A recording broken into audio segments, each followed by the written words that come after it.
Alright, so today we're going to be fixing a spun rod bearing in a 2003 Toyota Celica GT with the 1ZZ FE engine. Right now, I have the vehicle lifted up on jack stands, of course. So pretty much what we're going to do is, first thing we're going to do since we have it jacked up, is we're going to go ahead and take out all the oil, drain the oil from the bottom. I'll have a video of that here in just a second when I switch over. Once you drain all the oil and take off the oil filter, then I'm gonna come up here. I'm gonna take off all the coil packs, and then we're gonna pull out the spark plugs. That's going to release the compression with inside of the engine for when we keep going on through with this project. All right, so now up here underneath the vehicle, you can see right here we have the oil pan. So right here is gonna be the drain plug. It is a 14 millimeter. So we're gonna go ahead and we're gonna take that off and go ahead and drain the oil. By the way, have these DeWalt, little set, cheap. Got it for I think maybe 30 bucks. Comes with all types of sizes, but it's perfect to do the job that you're gonna need to get it done with. I did want to say, when you do go ahead and drain the oil, go ahead and open this up right here. Just hold it off to the side. Doesn't matter, just a little opening right there. You could actually even just plug it up, just allow some airflow in there, and go ahead and pull this just up just a little bit. It just allows air to come through and push out the oil a little bit faster. Let's get back underneath the vehicle. Once you do have it pretty much all the way, we're gonna go ahead, finish taking out this bolt. Boop, there's the oil. Coming out, flowing good. So what's funny is with this oil, I don't know how well you can see it, it's not that bad. But this is also running, this maybe has about 400 miles on it. So for 5W30 full synthetic, this is actually pretty dark. But I do have a trick to show you guys once this oil is done draining.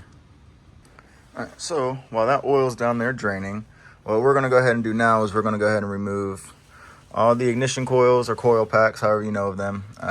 Each one of these is 10 millimeters. So you got 1, 2, 3, 4. And then you have a little rail right here. I don't know, let me see if you can see it right here. That's also a 10 millimeter. Then you have another little one right in here where my fingers touch. Let me see if I can get an upper view. Yep, there it is, right there. Take off all those. This you're just gonna lift up out of the way. You're gonna disconnect all these packs.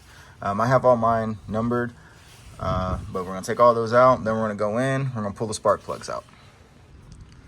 Okay, so we got the coil packs off. Everything, you look down in there, barely see it because it's dark, but you can see the spark plugs. So we're gonna go ahead and get those out. To take those out, you're gonna need a 5/8 or a 16 millimeter spark plug socket. It has a little rubber thing in there that you can see that just helps protect the spark plug when you take it out.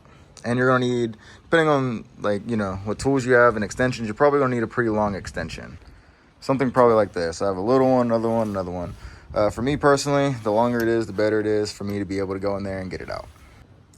All right, so I got all the spark plugs out. See if we can get in there and show you. Got all of them out.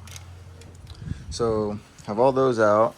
Next, we are going to go ahead and get back underneath the vehicle, check and see how low the oil is and how good it is with draining, and then go ahead and take off the oil filter. So that little trick I was telling you guys about, you're gonna take a magnet kind of like this. You're just gonna put it in the oil and just kind of, go around a little bit with it. And just get it in there. And all through the oil a little bit, and then pull it out. Let it drip off. Then you just wanna check the tip. Oh, I don't know why it's not focusing. You just wanna look through the tip. Make sure there's no real big metal shavings or anything like that, which I don't see any, which is a good thing. All right, so got all the oil drain spark plugs off. Now we're gonna go around and remove all the oil pan bolts, which I believe they're all 10 millimeter. So we're gonna go all the way around the whole oil pan and pull that off. All right, so we got the oil pan off, and well, look at this.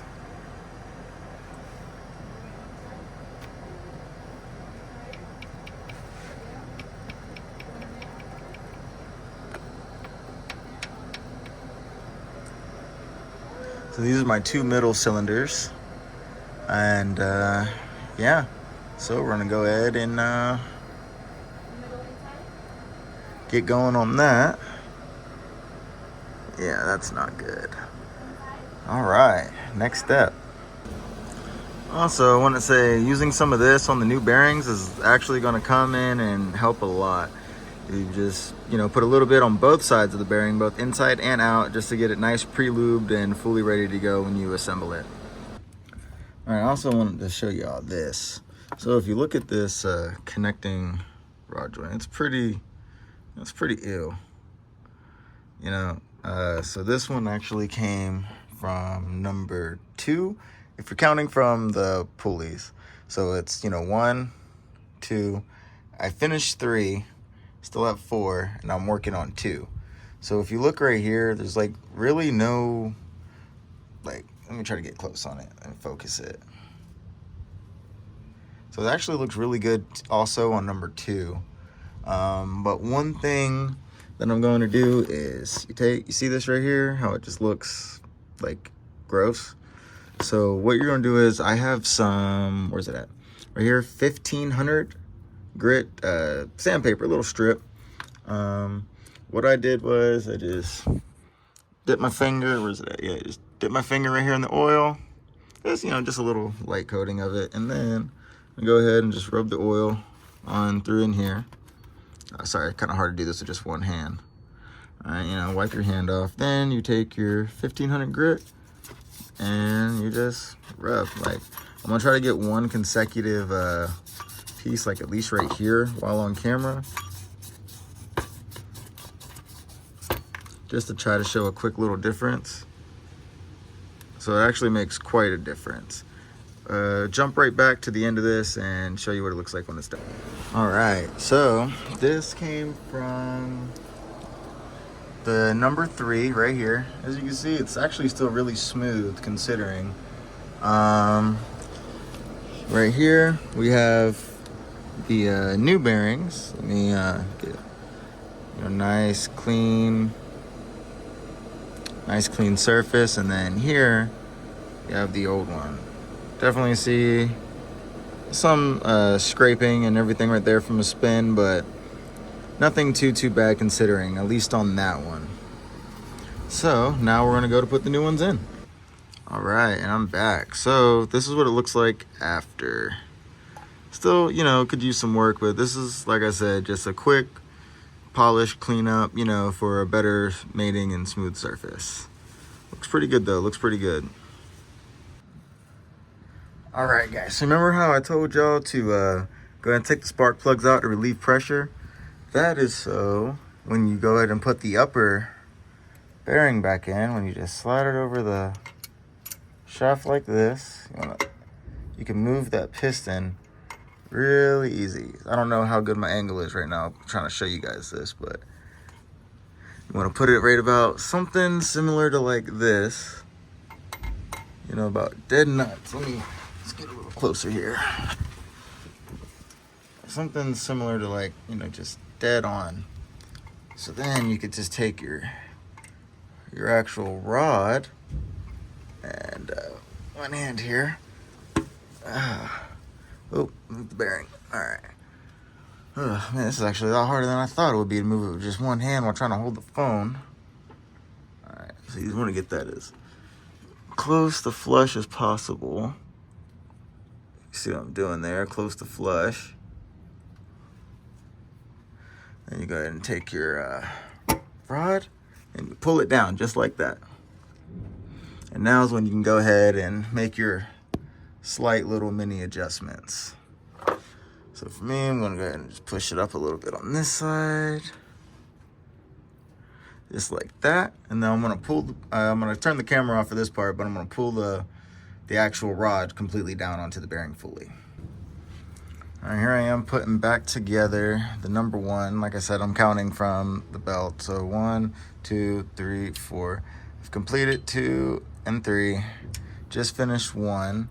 So when you tighten this down, you're gonna wanna just do a little by little on each side. Oh, let me get it on there. I'm trying to look at the camera and do it.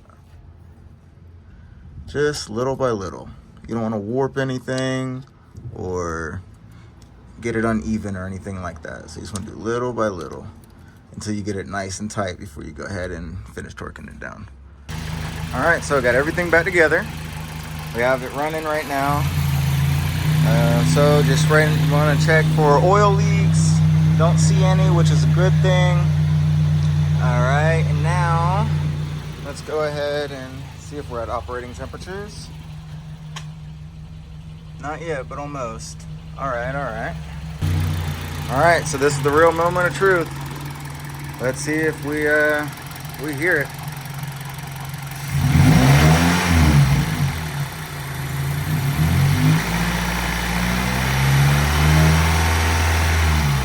And it's gone.